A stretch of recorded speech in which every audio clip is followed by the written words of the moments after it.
Hello everyone and welcome to yet another day in this Clown Decade, the decade where things are only going to get worse before they get better. And if you would like to keep up on all news Clowns Decade, please do subscribe to the channel and of course become a member if you so wish. So today we are going through a Sky News article where they're effectively grading Labour's first year in government. And, well, this channel being very detail-orientated is going to go through the graphs and the reasoning for why the graphs look the way they do. So the first graph is disposable income, which, and I know an awful lot of you are going to say, how? But apparently this is actually in the black. Disposable income is up since Labour came to power, but went down in the first part of this year. As you can see, your average household disposable income, obviously accounted for inflation and all that, went up by about £150 to its peak and then unfortunately fell to about £81.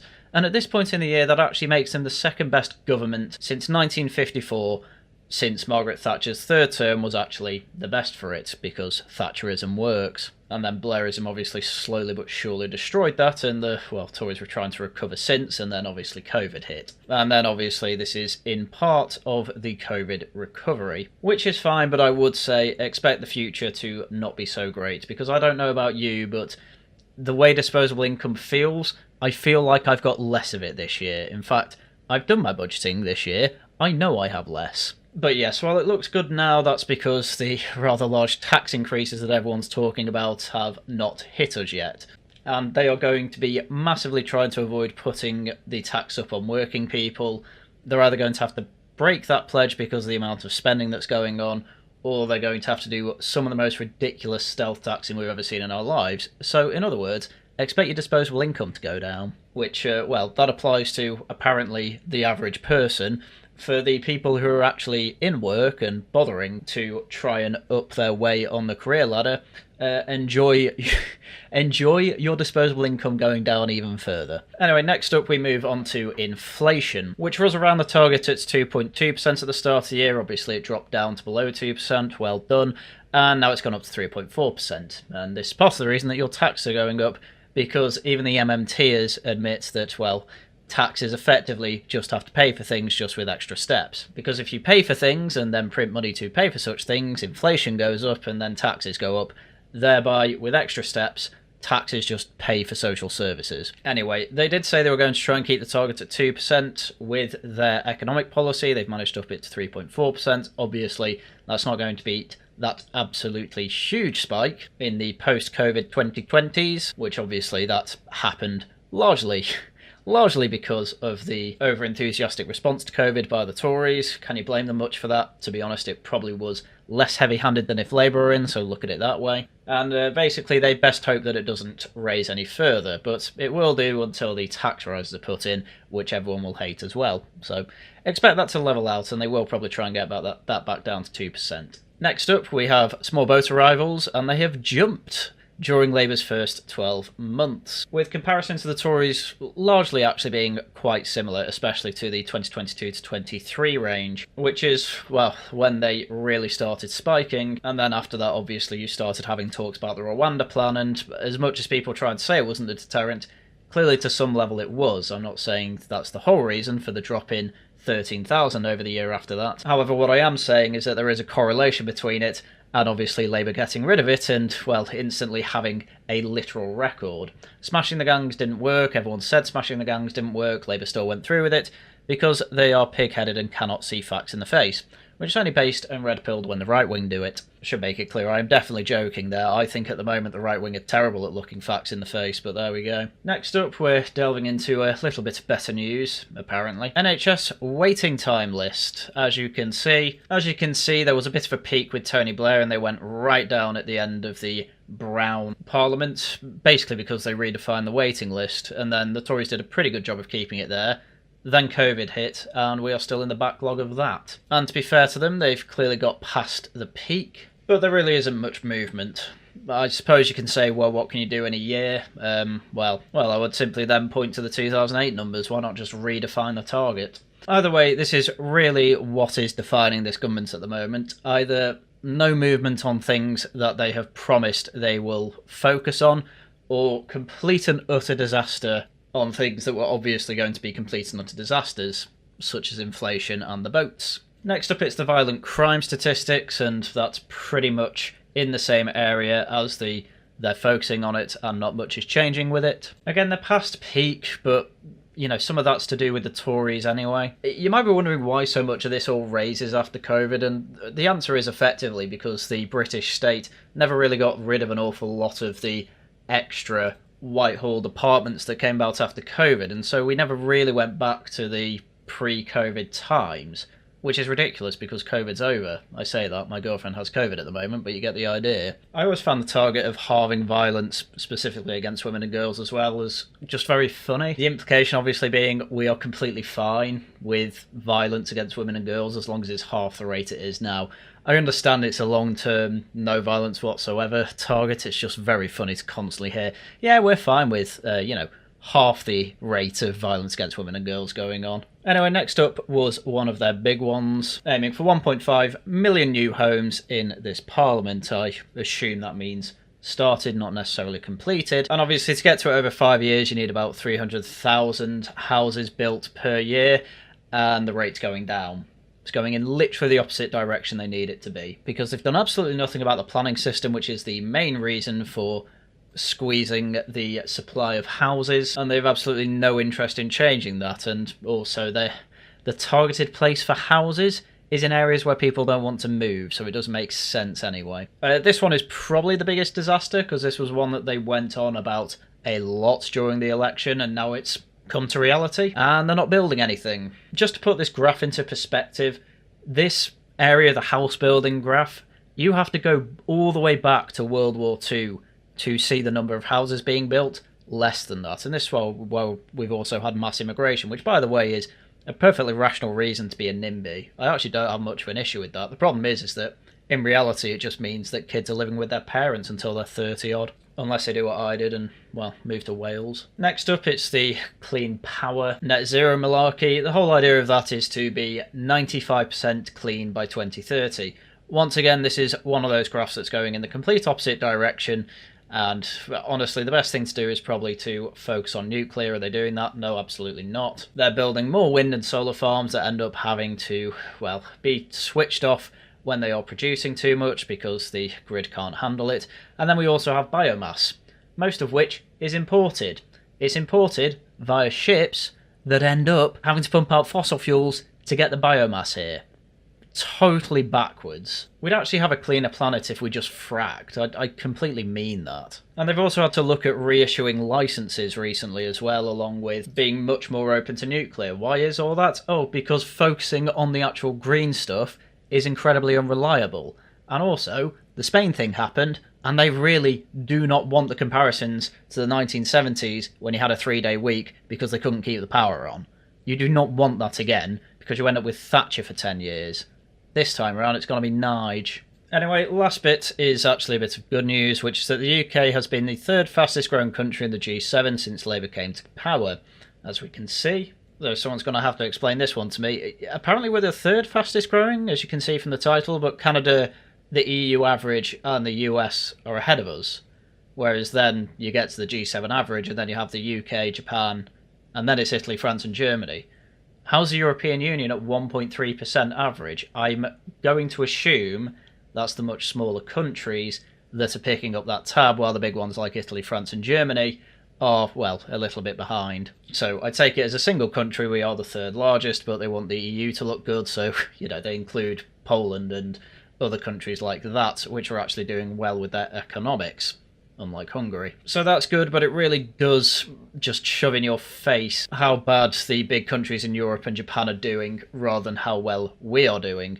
We should be on the US and Canada level of growth. Hell, we should be on Argentina's level where they're on 7%, but we're not because we keep having governments that want to constrain us instead. Anyway, expect that number to go down because we have a lot of wealth leaving the UK at the moment, and this is not good. Anyway, I've decided not to end on a happy note with this particular section of the video because there was another graph. The tax burden at the moment is actually lower than it was under the Conservatives. However, with projections, it looks like we are going to have pretty much the highest tax burden ever. Literally ever. Obviously, it says since 48, but I think before that, You know, we didn't even really have income tax before that. I can't imagine another time where the tax burden was higher than it is at this point. And it's pretty obvious why the tax burden was so high in 48. We just fought 2 world wars. What have we done at this point? Basically, it's been years of disaster since about 2005. And this is a big reason why a lot of people want something quite radical to change in government. This is why you are seeing Reform pushing 30% in the polls. Because if something is not stagnating, it is getting worse. That is effectively what we are seeing from Labour's graphs, apart from disposable income. But honestly, I don't know a single person that says they feel like they have more money since Labour got in. If you have, please let me know in the comments, because obviously it's a bit odd to have statistics like that with no anecdotal evidence to back up the statistics. Honestly, it could be down to the fact that they gave a massive pay rise to the public sector, and that employs an awful lot of the country, so that actually could have pushed it up, who knows. But the main thing I would take away from this is that on the social aspect of things, migration, knife crime, whatever, things have either got way worse or are just completely stagnant. In economic news, they have short-term good news, disposable income, GDP rises, things like that. Bad news, you've got inflation, plus everyone's expecting a massive tax rise. You are absolutely going to see those numbers come down in the long term. Mark my words. So, what can we say from the Labour government so far? Actually worse than I thought it would be. This is worse than I thought it would be a year ago. I thought they would not completely ruin the economy like they have. It's not completely ruined, to be fair, but it's on the way to being. Because you'd think they realise that we don't have any money, especially with the amount they were going on about the 22 billion black hole. Turns out, no, their plan was just to make a much bigger black hole themselves. And it's going to basically end up with all of you being poorer. And this on top of the fact that the current estimates for the very wealthy leaving the country is something like 16,500. I wouldn't be shocked if it's even more than that, given how badly these tax rises are going to have to hit people. And if they don't want to hit working people, guess what? It's the rich that are going to get hit instead, because Labour aren't mad enough to try and raise the taxes on the poor. Anyway, if you want to see the future and whether Labour are going to get more sensible, well, I mean, this was a headline from yesterday. Keir Starmer faces fresh Labour revolt over special needs support reforms. Senior figures warn that the plans risk becoming welfare Mark 2 as the government insists the changes are not about saving money. And this is the thing, you can have all your graphs and you can see how it's either stagnant or getting worse. And if it's not getting worse, it almost certainly will get worse. It's a triple whammy of bad news. Then when you get to the political scenarios that they find themselves in, it makes the whole thing even worse. All these problems, especially with the economy, they are literally paralysed and can't do anything because their backbenchers are mad. There was even word that a political journalist heard one of the left-wing MPs in Labour say, "I don't understand why taxes have to raise when we're just talking about £5 billion. These are people who are remarkably moronic and don't even understand first-order effects, let alone second or third. It is imperative these people are never allowed in government again. That's been said again and again throughout previous Labour governments, but at the end of the day, they will always have support if the public sector is as big as it is. There's one reason why they want to expand it, and it's because they are the party that represent the public sector, and the Tories did nothing to try and cut it down. In fact, they expanded it over COVID, which at least makes some sense, but they never cut it down after that. Anyway, long story short on this one, special educational needs end up costing the government about £12 billion a year, let alone the amount it costs councils because of their legal obligations to special educational needs people. Obviously, this has been massively expanded since ADHD and autism have been diagnosed in, well, an awful lot more people. Claimants have gone absolutely through the roof, more than doubling for some of these. Well, hell, some are 4 times higher than they were 5 years ago or something like that. And it's bleeding the government and the councils dry. And yet nothing can be done about it because the Labour backbenchers are talking about, once again, revolting because, well, you can't take away any money from the disabled, can you? We learned that very well with PIP. So, as I say, government's just completely paralysed, can't bring the bill down, and so will have to raise taxes. Anyway, with all that, you'd expect that the opposition would be finding it quite an easy ride. Well, no, the opposition is currently dying. Literally every political podcast I am listening to, pretty much every journalist, even Tory ones, are saying either they're stagnant and don't know what to do, or frankly just saying it's over. It's completely over. They don't see any road to recovery. And to be honest, I'm more in that camp. I don't see how they recover from anything, especially if their attitude is this. The Tories have finished apologising to the public and must now look to the future. I'm sorry, where was this apology? I've not seen a single apology. I keep, in fact, seeing Tories mostly standing by their record. The closest I've ever seen to an apology is from Robert Jenrick basically saying, yeah, we could have done better. Which to me is like killing your mother-in-law and then saying, yeah, that probably could have been avoided. Not even saying sorry. Now, as far as I'm concerned, you know, I've said for a while I need them on their knees begging for forgiveness and things like that. So I don't mean that literally. I mean at the very least have a very clear and distinct split between this Tory party as it exists now and the one from, say, Boris Johnson, Rishi Sunak's time. Thing is, they're never going to do that because most of the people in the shadow cabinet made up those cabinets under Johnson and Sunak. And again, people like Priti Patel still stand by their record. Anyway, this is from a Badenoch's aides in a leaked tape. Baroness McLean, one of the party's leaders, closest political allies, told supporters that Conservatives had done their mea culpas. Well, I'd love to see where they've done it. Honestly, this is honestly such a Tory take on what a mea culpa is. They barely actually even addressed their terrible time in government. The most I'll say is, yeah, we could have done a bit better. That's it. It's not a mea culpa. In fact, it said Boris Johnson's attitude to this is very similar. Where in an article on The Spectator that we went through over on the Worcester Club, effectively saying why the Tories are dead in the water, there are sources saying Johnson has thought about his offer to the party and the country, in other words, to become leader and try and lead them to another win, which given the polls isn't even that unlikely because he's the only popular Tory apparently. There is a 5-point plan, says former minister. This would include mea culpa for the Boris wave, which saw net migration soar past 900,000 a year. He would blame Priti Patel, his Home Secretary, a source says. It's not a mea culpa if you are blaming other people for your problems. And this is the Tory mindset. I blame someone else. That's enough of the apologies. Right, moving on.